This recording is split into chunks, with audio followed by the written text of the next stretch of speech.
Who's ready to learn? Who's ready to get some more meat and potatoes? Yes. All right. Keith Kalfas is up next. I know. I said, hey, if I can get anybody to speak, I'm going to get Keith Kalfas, the Dirt Monkey, and Josh Latimer for darn sure on this lineup. So, Keith Kalfas, man, I don't even know where do you start? There's a crying thing. You guys don't know how much this guy's poured into me before I even knew him. Let me ask you this. How many of you guys feel like you know Keith as a friend, like at a heartstring level? Raise your hand. From his videos. Dude, for sure. Keith, I know one of your life's purposes is to speak on stages, do motivational conferences, and do the whole deal. Talking lawn care today, for sure, but you know what? It's another platform for me to help another guy reach his goals. Cool thing about Keith is, man, he just puts it out there. You know, if you like Keith, you like Keith. You don't like Keith? Not my problem. But Keith is one of those guys, man. I'm a cerebral guy. I'm a thinker.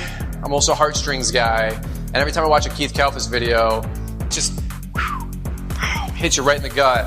Keith was doing for a hot minute last summer, like story time with Keith Kalfas. Anybody remember Facebook Lives at midnight with Keith Kalfas?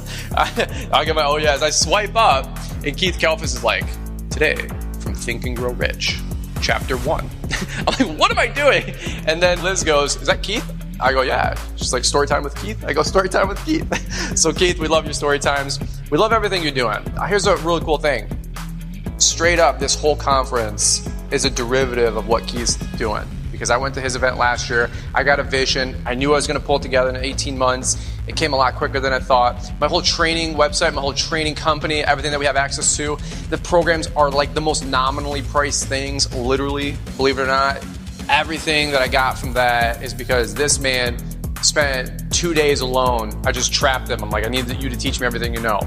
And he did. And he just poured it out there. And I paid him, but what I paid him, there's no way I could repay him, if that makes sense. So I know you guys are going to be blessed. I know you guys are going to be just, your mind's going to explode. Keith is going to be talking about marketing and impacting and branding. And I told Keith, just lay it out there, man. Be Keith Kalfas, be passionate, and charge up the crowd. So do me a big personal favor. Let's get on your feet for the man, Keith Kalfas! What's up, brother? Let's do this. Thank you. It's all you. Thank you. Thank you. Give it up for Brian Fullerton. Yeah. Guys, yes. I want to talk about knowing your worth. And I want to go back to my first year in the landscaping business. It was spring of 2012. And I got a call from a client. It was a referral. He referred his rich friend to me because I did really cheap work. And I didn't know that at the time. I didn't even know my worth. And so I show up at this property. It looks like this old abandoned mansion. And there's like weeds up to here. Everything is filthy. The windows are dirty. We do window cleaning. We do landscape maintenance. And I'm so excited. My heart is pounding. And I was there just to do a quote for window cleaning. So I call up this client. He was a rich plastic surgeon, and he wasn't there. And I'm walking around this huge house. It's like 8,000 square feet. It's like $1,000, $1,200 window cleaning job.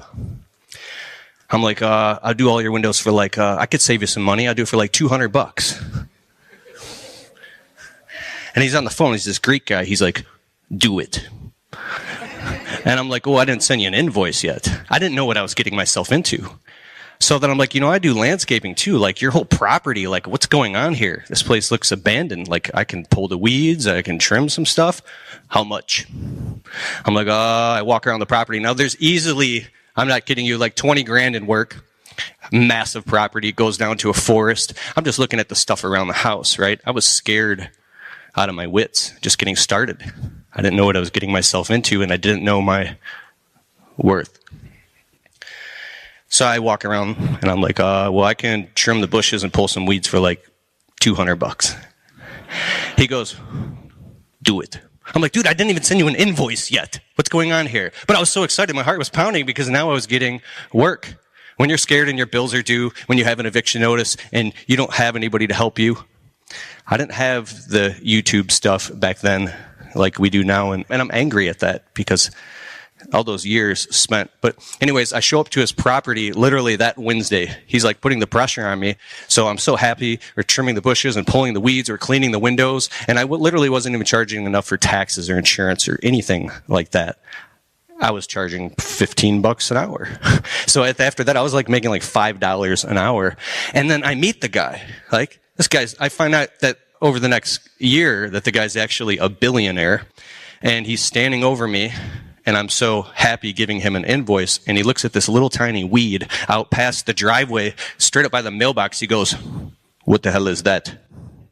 I was like, oh, nothing. Like, and so I give him an invoice for $400, and he pulls out a fat wad of like 20 grand. He always had like 20 grand on him. And then his garage opens up, and he's got a Bentley and a Ferrari. And now I'm like nervous because I grew up poor on welfare, like straight up. We lived in the hood. I didn't even know this stuff existed, right? And he pulled out a stack, and my heart started beating, and he gives me like $300. I said, "Well, it was $400. He goes, "What did you even do? You didn't even do anything. What's going on here?" And now I had to like justify what I did and explain it to him, and I'm nervous. And what did I do? I took the $300 and I put it in my pocket, and I left. I hopped in my piece of crap Blue Goose truck, the Blue Goose, and it had rust all over it. It was barely running, and I went home shaking.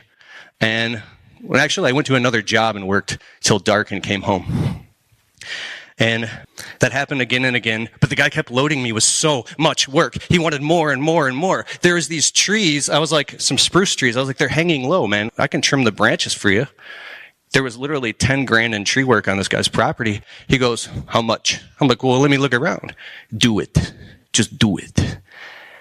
Next thing you know, we're trimming the whole property. He wanted everything done, and there was so much work I had to hire somebody. I didn't know my worth. The craziest thing, one of my mentors and my best friends, I don't put him in a lot of my videos, his name is Scotty. Scotty, in his late 20s, built a multi-million-dollar construction company. He got into real estate, and he wanted more and more and more. He was kind of greedy. He was doing $2.3 million in his construction business and acquiring assets. And then he went into the restaurant business, and he trusted partners he didn't know anything about the restaurant business, but he needed more, and everything collapsed and fell apart. Everything went under. He ended up even getting audited by the IRS, and he ended up sleeping in the ghetto of downtown Detroit in the back of his Jeep with nothing, $1.4 million in debt. And how we became friends is a whole nother story, but he called me up wanting to work for me. And I was a scared kid running around, not knowing my worth.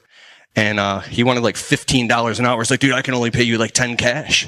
He said, "Dude, I need at least 15. So now we're working side by side, and this guy who was a millionaire is working for me, and he's teaching me about business as I'm literally scared out of my mind, not knowing my worth, working on this guy's property. And we're shoveling rocks one night, and he says to me, he goes, "Bro, we've been working till 8 and 9 p.m. till dark every single day. I need to go home and see my family." I'm like, "What do you mean you can't? We got to get this job done." Like, in my head, if I worked more hours, I would make more money. I didn't understand thinking in terms of projects and thinking in terms of profitability. To me, it was hourly because I was still technician-minded, like an employee, not knowing anything about a business. So he goes, "Dude, you have to have," and that's the first rule of today, hours of operation. By implementing these simple little systems and structures into your business and building boundaries, you can build a healthier business. I said, "I can't get off work at 6 p.m. So you know what I did? I let him off work at 6 p.m. and then I hired other guys for cash, and I had them come out and work till dark. I was working 90 hours a week, literally coming home at night like a skeleton, just driving with bags under my eyes and getting in fights with my wife. Our marriage was on the rocks, and I didn't see a way out, because when something's so real to you and you're going through it, I mean, that's the reality. And I needed that client. That client kept giving me so much work. So I said, the only way to do this is I'm going to have to raise the price so we can get off work at 6. I was so scared, and I raised the prices 10% on all my clients, right? And then little by little, I was able to implement, we get off work at 6 o'clock. We leave the job site. That doesn't include paperwork or anything, but that simple structure of hours of operation. Oh my God, I went on Google and I'm no longer open up till midnight. I'm closed at 6. I'm closed on Sundays. This took a couple years. Hours of operation are very important, because what happened was now my employees were showing up to work and they weren't burned out. They could actually function. We were pacing, right? So you got to have hours of operation in your business. Now, the next week I'm working, and Scotty and I, we're out in our hands and knees, and we're installing these granite slabs, building steps and doing construction. I didn't know what I was doing. I was just trusting him. And he's like, how much did you charge this rich client, right? I'm like, oh, like $1,200 for this whole job. He goes, are you kidding me? This is like $7,000 easy. How are you even making any money? I'm like, I'm not. I'm terrified. And I'm actually doing jobs on the weekends and on the side to make money to pay my bills when I'm working for this client for free. I didn't know my worth.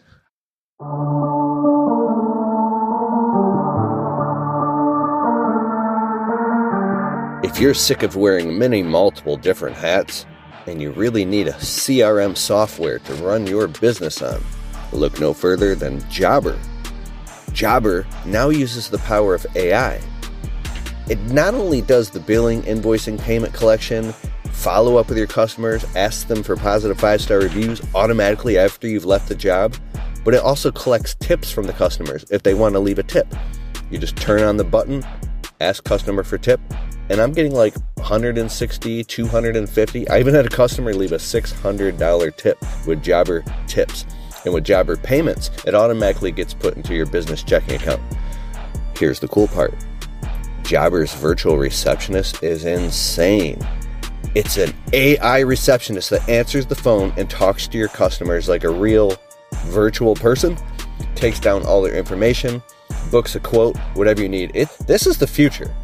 So if you're super excited about taking your business to the next level and taking one of these hats off, Jobber helps you do all the administrative function of your business so you can focus on what matters, taking care of your customers, making money. I'm a Jobber ambassador, so you can get a totally free 2-week trial of Jobber software and a huge discount with my exclusive link. Just open up your browser and go to getjobber.com/Kalfas. That's Kalfas. Kalfas. Getjobber.com/Kalfas. Go there now, sign up, and if you need help, the Jobber team will hop on a Zoom call with you and walk you through setting it up in your business. This is easy. Do it. Let's go. Let's go. Now back to the show.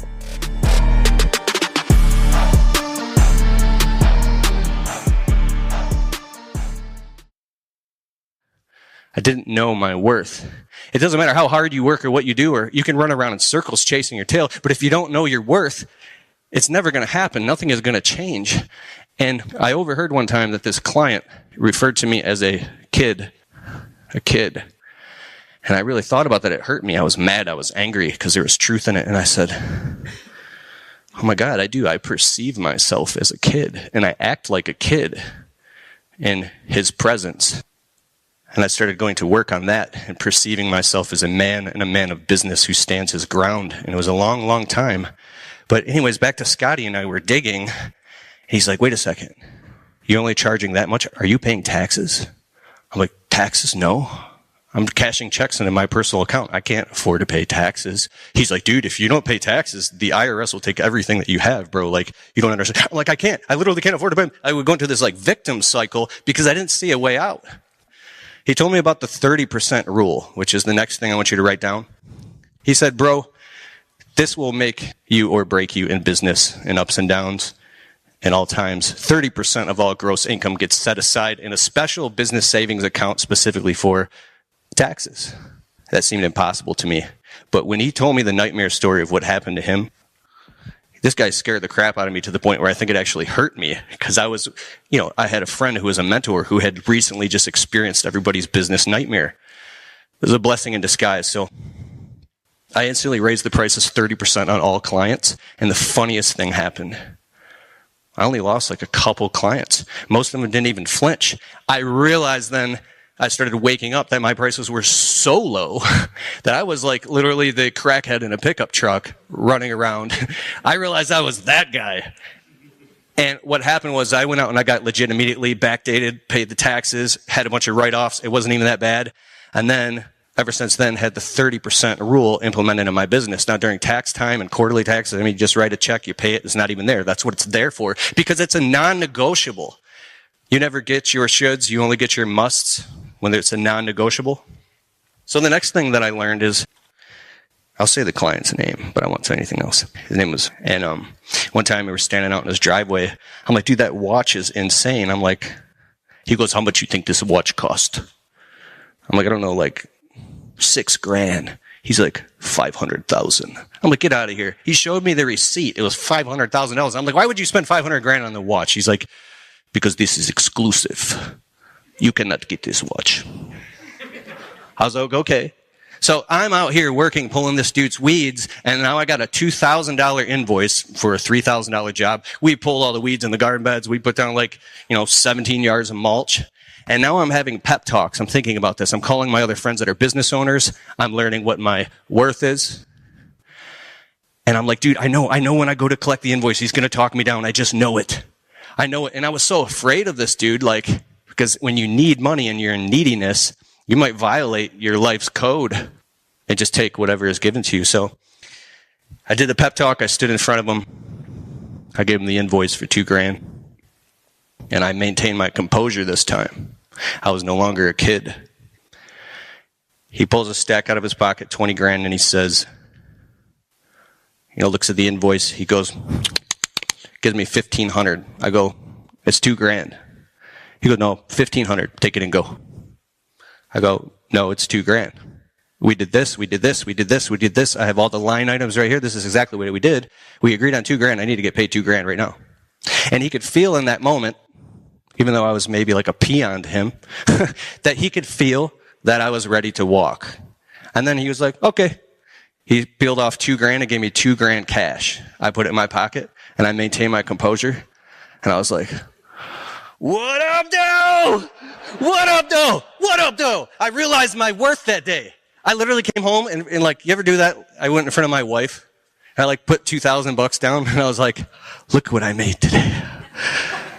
Because the first few times in your business, you get $2,000, $5,000, $10,000, and a customer pays you in cash. You should go put that in the bank. But it's like you put a little bit under your mattress. But you get this jolt of excitement that changes you. You realize your worth.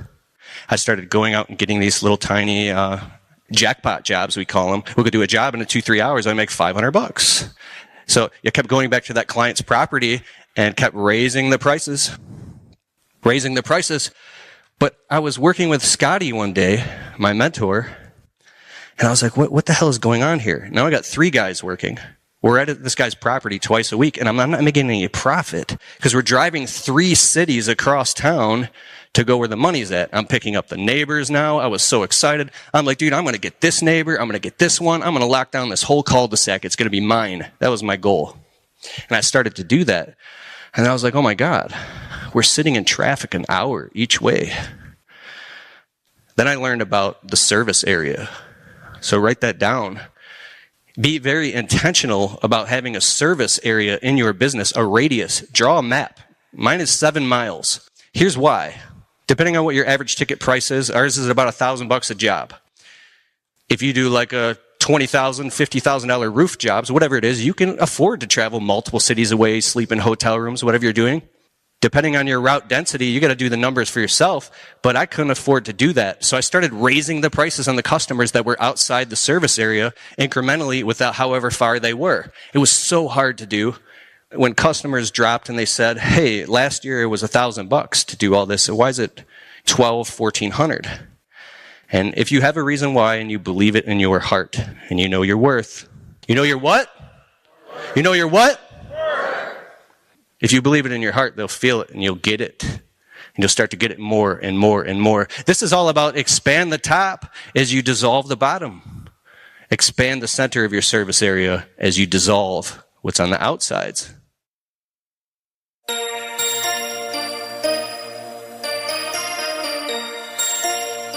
Hey, Untrapped podcast listeners.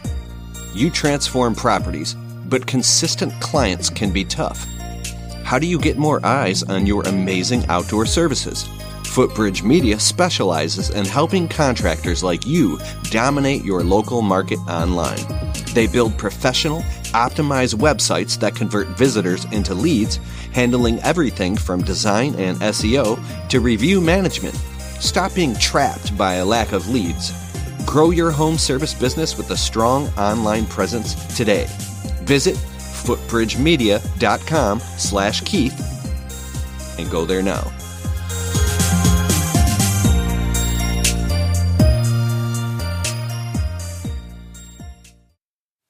It's a work in progress. I get pissed off when I meet these young guys, 18, 19, 20. Dog, I just started my landscape business. I made $250,000 the first year watching YouTube and shit. And I'm like, blows my mind. I was like, how did you not go through all those trials and tribulations? Are you just like a genius and I'm stupid? I'm stupid. I literally felt like so dumb. But we all have our own cards to play. And realizing your worth is the most important thing. I want to check my notes here. And my time. How much time do I got? 10? Nice. Okay, minimum pricing. It's a rule that can be broken. Find out your minimum price that you can afford to do anything and start charging that minimum price. I don't care if you cut lawns and you say it's $25 minimum, period, hands down. I'm not doing it. I don't care what it is. I'm not doing it. I'm not being Mr. Nice Guy anymore. And I talk about this in my videos. You're being nice. You're trying to help the client. You need the work, whatever it is. And then you show up and then they've got a brand new BMW in the driveway next week. And then the next week they got a brand new patio. And then I go in the house. We do window cleaning too. And then there's a freaking like brand new grand piano. And their little like 12-year-old son is like, dee dee dee dee dee dee dee dee, smiling and shit. So you start thinking like, I deserve that too. Don't I deserve to have a good life? Come home to your trailer, your crappy apartment. I had crackhead neighbors stealing. I had brand new shoes. And I put them outside of our front door. And our neighbors stole them twice. My wife was going down the steps in the middle of the night, scared, doing coin laundry at our one-bedroom apartment. It was those really, really, really painful times that make you look and say, you know what? We deserve better than this. So you become vindictive. You get angry. It's not the right thing to do because it'll backfire on you. But with your clientele, if you have to get angry and whatever it takes to get angry to realize your worth, to start charging the prices that you need to charge to make it happen, then that's that place that you have to go temporarily until you can balance back out into equilibrium. But I'm telling you, you're definitely worth it. Say, I'm worth it. I'm worth it. Put your hand on my chest and say, I'm worth it. Let's try this. Say, I'm the boss. Turn to your person to your left and right and give them a high five and say, I'm the boss. Yeah. You are the boss, so start acting like the boss. I had to have these pep talks with my entrepreneur friends. I'm like a wuss shaking in the truck, all this crap. You are the boss of your business. You're the boss. So I'll zip through this real quick when I got like 3 minutes. Don't hire out of desperation. Don't hire employees that are dealing with serious alcohol and drug issues or any of that stuff. If you hire out of desperation, it'll bite you every single time, I promise you. Pre-qualify your employees over the phone. Qualify everybody. Raise the standards of your personal excellence. Raise your personal identity. Is this dying? Can you hear me? Raise and upgrade your identity. The old you of where you started is dead and gone. Hug that person, let it go, cry it out, whatever you got to do. But today, you're an entrepreneur. And today, you get paid what you're worth, and you don't let C players into your business. Sometimes you can't always find A players. But A player is what you're shooting for. When you set boundaries and healthy expectations and train your employees properly, because you can't do it anymore. You can't do everything yourself, which leads me to the next step, is how are you going to raise your prices and do all this? I had excuses like, I can't do it, I'll lose my clients. You have to learn marketing and advertising, period. You have to get good at this stuff. What are you going to do? Sit in the office, sit in your truck and do it while your guys are out working? Tell them what to do. Have them work. Sit in the truck and do marketing and advertising and drum up work and keep the hopper full. I promise you, it'll work. Open up multiple bank accounts. Read Profit First by Mike Michalowicz. That book changed my life. I'm like overly paranoid. I have like 13 bank accounts, but I feel safe now. Get the app called Clarity and install it on your phone and plug all your bank accounts into it. It shows everything where all your numbers are at. Always be marketing and advertising no matter what, and keep yourself booked at least 3 weeks out. How many people here do lawn care? How many do just landscaping? How many do a bit of both? All right, perfect. And then do your quarterly reviews and know your numbers. You can't make any decisions. I was just talking with Joshua Latimer, who's next after me, and this guy is incredible. Knowing your numbers, and hijacking the emotional needle out of your arm in your business. It's plugged into your nervous system because it was plugged into your survival. When you could pull the needle out and look at it objectively, that's where you can make accurate decisions. So if a kid like me in the ghettos of Metro Detroit, my mother died of a heroin overdose, my little sister came in and found my mom dead with a needle on her arm. I had a beautiful childhood, but there was hard times. We lived in homeless shelters, and I grew up not knowing what the hell was going on or who I was or what my identity was. It took a long time, and I appreciate every single one of you guys. I really, really do, for being part of this community. I love this community. I love this community. And that's why we're here right now. You know, my uncle told me when I was little, he goes, Keith, little Keith. I'm like, yes. He's like, there's no ship coming to save you. Drop my water. There's no ship coming to save you. And I think about that. It's scary out here. But it doesn't have to be. That's all I got. Thank you. Thank you.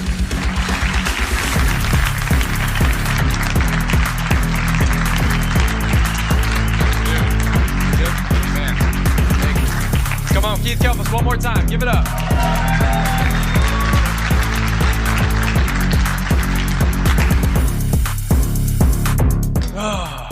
That was good stuff, Keith.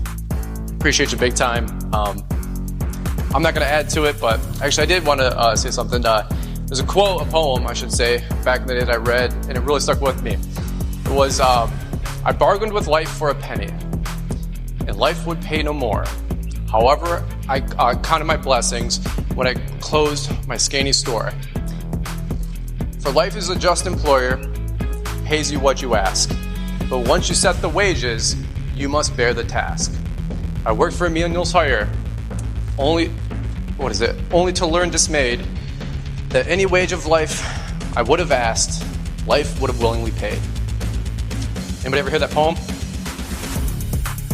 It's a shame, because that's why we're here. I want to empower you guys like Keith talked about. And what you guys get from Keith, it's know your man. Put your foot down on life. Don't let life beat you around, because it will. Like Keith said, Liz and I, we came from nothing. Nothing was a goal. Nothing means you're at zero. We wanted to be at zero. Now we have a little bit more, and I like sharing it and blessing with all of you guys.